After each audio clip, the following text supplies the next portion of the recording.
नमस्कार शेतकरी बांधवांनो, तुम्ही पाहत आहात MH न्यूज डेली। आजच्या विशेष बुलेटिन मध्ये आपण पाहणार आहोत बळीराजाच्या आयुष्याशी निगडीत सर्वात मोठ्या घडामोडी। काय खरोखरच तुमचा सातबारा कोरा होणार?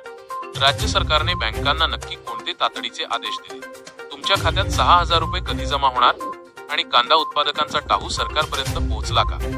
कापूस आणि सोयाबीनच्या भावात झालेली मोठी उलथापालथ आणि करमाळ्यात वीज प्रश्नावरून पेटलेला वणवा, या सर्व बातम्या सविस्तर पाहण्यासाठी व्हिडिओ शेवटपर्यंत पहा। शेतकऱ्यांच्या हक्काचा आवाज फक्त MH न्यूज डेलीवर।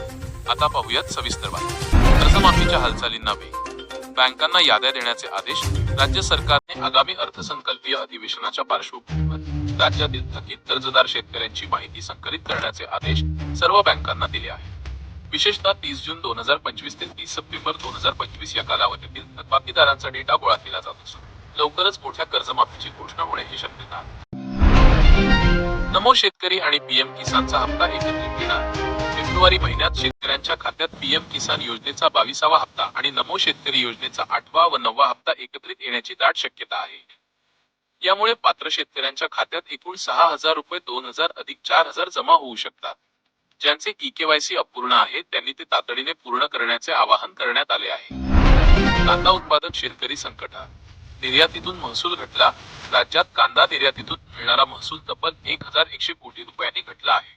पुन्हा आणि लाल कांद्याला अपेक्षित भाव मिळत नसल्याने शेतकरी अडचणीत आहे।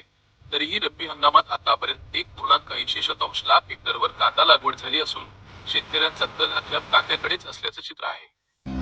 आजचे बाजारभाव सोयाबीन आणि कापूस। राज्यातील बाजार समित्यांमध्ये कापसाचे दर स्थिर असून ते 7140 ते 7845 रुपये प्रति क्विंटलच्या दरम्यान आहे। देऊळगाव राजा येथे सर्वाधिक 7845 दर नोंदवला गेला।